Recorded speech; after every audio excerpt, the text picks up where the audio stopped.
اب ہم بات کرتے ہیں اسرائیلی وزیر خارجہ گیڈین سار نے میئر کے اس نئے بیان کو بالکل ناقابل قبول قرار دیا. یہ ظاہری سی بات ہے ان کا پروپیگنڈا ہی قواش کر دیا.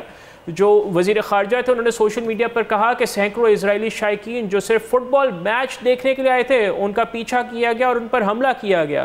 انہوں نے دعویٰ کیا کہ ہجوم نے ان سے پاسپورٹس مانگے تاکہ یہ چیک کیا جا سکے کہ وہ یہودی ریاست کے شہری ہیں. لیکن حقیقت کچھ اور ہے. فیئر اسکوائر کے بانی نکولس مکمہن نے مڈل ایسٹ آئی کو بتایا کہ میکابی تل اویو کے شائقین کی نسل پرستانہ نعرے بازی کی طویل تاریخ ہے.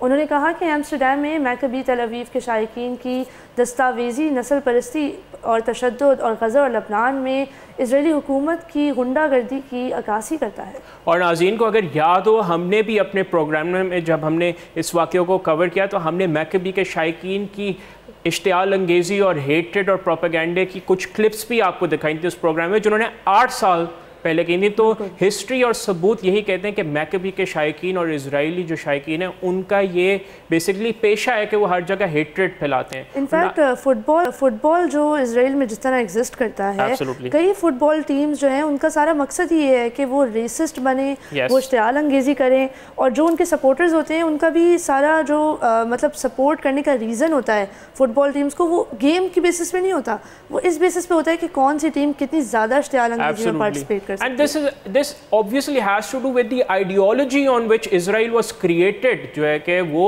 ان کی ideology hatred اور نسل پرستانہ اور اینٹی مسلم اینٹی پیلسٹینین تھی جو کہ آج یہ تھا. ناظرین مکمہن نے یہ بھی کہا تھا کہ اگرچہ جو میکابی تل ابیب کے شائقین کے خلاف تشدد کو جواز نہیں دیا جا سکتا لیکن انہیں یہودی مخالفت کا معصوم شکار قرار دینا حقائق کی سنگین غلط بیانی ہے اور اس بات کی تصدیق اس واقعے کے بعد کے سیاسی واقعات سے ہوتی ہے.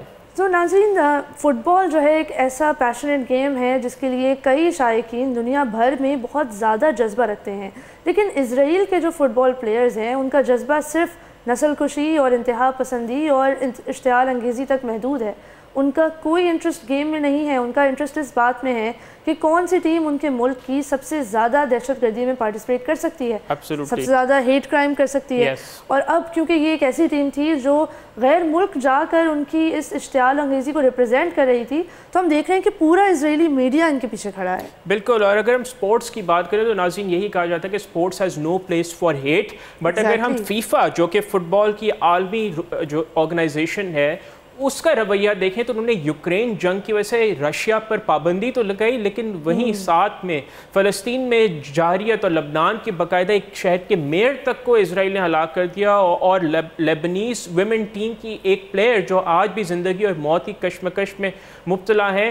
اس سب کے باوجود فیفا اسرائیل کی علل اعلان سپورٹ جاری رکھے ہوئے ہے اور اس پہ کوئی ایکشن نہیں لیا جا رہا. تو دس از اندر ایگزامپل کہ جو ویسٹرن ورلڈ ہے وہ کس طرح ہپوکریسی کے ذریعے اسرائیل کو سپورٹ کر رہا ہے. فٹ بال جیسی معصومانہ چیز کو, ایک گیم کو, ایک سپورٹ کو بھی اسرائیل نے ایک ویپن آف ماس ڈسٹرکشن بنا دیا. And I think there is nothing more unfortunate than this.